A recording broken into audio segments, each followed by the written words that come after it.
Hi everyone, it's Amy Terrell, and today I want to show you the importance of owning new vocabulary. And I want to do this through a method that I love, and that method is the Frayer model. I often refer to these as word charts, so throughout this presentation I will say the Frayer model or I'll say word charts. So traditionally, vocabulary instruction can lead to frustration. This is my 8th year of teaching, and in every year that I have taught, anytime I say vocabulary, students let out the collective sigh because they associate vocabulary with long lists and busy work, followed by multiple choice tests, and in the end, there's no authentic learning. I don't know about you, but in my experience, students, after they're given a vocabulary list, they define this usually the night before, they cram, they study. That night, they take their test, and then they forget that word. So, in order to build an authentic learning experience with these words, I use the Frayer model. Um, with this model, there are 4 parts that students engage with the word. They define the word, they illustrate the word sometimes, and I'm going to show you in just a second what this looks like. But I make students define the antonyms or what that word is not. A lot of times, if students can understand what the word is and what it is not, they can make a better connection to the meaning of that term. So how do they do this? In just a moment, I'm going to show you what I have my students do just to kind of wrap your brain around this model. A lot of times people aren't familiar with this specific model of vocabulary or concept definition, and it can truly change the way your students retain information. So who can use this model? Anyone can use this model. I use it. I teach 10th grade ELA, and my students use this model quite often because I feel that they have an authentic learning opportunity. I feel that my students, once given the chance to dig into a term, they make it make sense to them, and they have to explore these terms a little. They have to encounter these terms in ways that they probably would never experience the certain terms just through a dictionary. So who does this benefit? This model benefits the students first and foremost, and that's what we're looking for. Student success is our prime goal, but in the end, with the vocabulary retention, better usage of the vocabulary, teachers benefit because we are producing students that have a better repertoire of words, and ultimately, they like to show off what they know, especially in their writing. So here's the standard setup of a Frayer model. In the center, I like to call this my word bubble, and in the word bubble, you put the term. I don't grade my students on their artwork. I just need a square or a rectangle, depending on how large you write. In the center of your rectangle, put your bubble, and then divide accordingly. In the top left corner, students put the definition.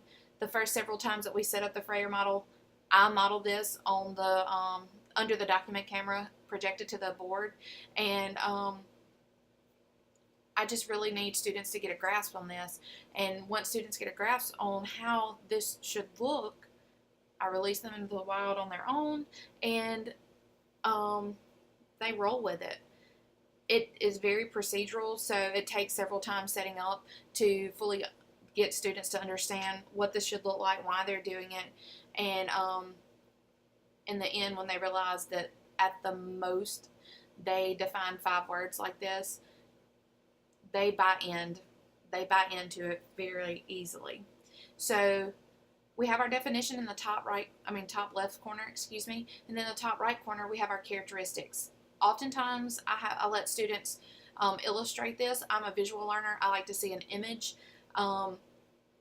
But this is the time, or this is the block for students to identify and truly find those distinguishing features of a term. The bottom left corner is where students give examples and synonyms, concrete applications, and even some illustrations are okay here. It just depends on the term or the concept. non-examples, or what the word is not, is where students can define these antonyms or inappropriate applications.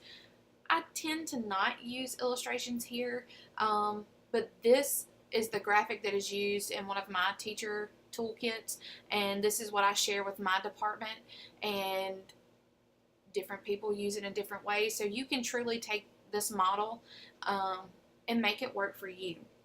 So here are several examples of how I use the Frayer model in my class.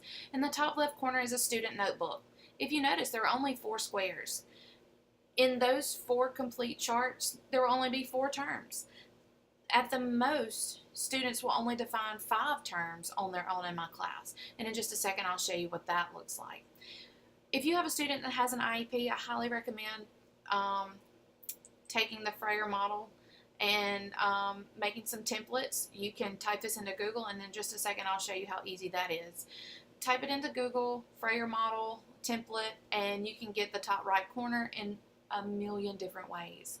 In the bottom left corner, you see a student at the board. We have projected the Frayer model template on the board, and she's writing the term in. And we start with something very simple at the beginning of school, so students can understand, okay, this is what Ms. Terrell expects, this is what she wants, and this is how I need to set it up. In the bottom right corner, this is not my example. This is an example from our U.S. history teacher. We do a lot of PLC work together. So he took it, and he really likes using the Frayer model as study templates. So this is a way, if you're a history teacher, you can use the Frayer model in your class.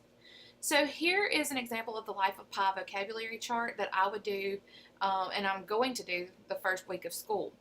My classroom is set up in collaborative groups. I have 6 groups of 5, and each one of those groups have a corresponding color.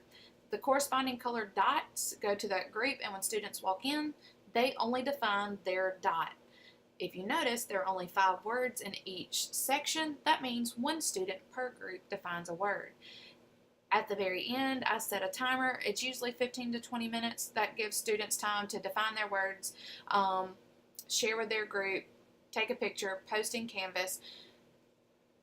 It's a process, but it gives students plenty of time to engage with these words appropriately. And once we do this, we share together in class. They pop their examples under the document camera. If students need these words or they don't own these words, they write these words down in their notebooks, or they wait until their group reporter shares them in the shared folder in the Google Drive. If you notice, 31 through 35 says everyone on the board. I call not a volunteer. I call someone from each group. They know this. I tend to be that teacher that makes everyone participate, because that's the only way people are going to engage in this type of activity and make it meaningful to them. So I call someone from each group to go to the board. Again, it's procedure.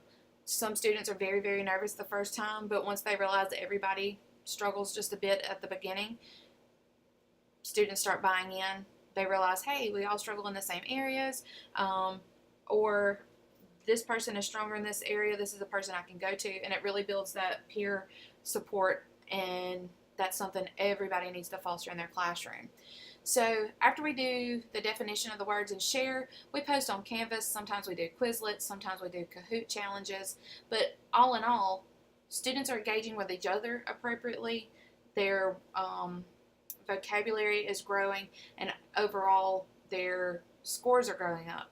So what I want to do quickly is show you how to get a Frayer model template. You can go to Google and search, well, not Frayer, but you can search Frayer model.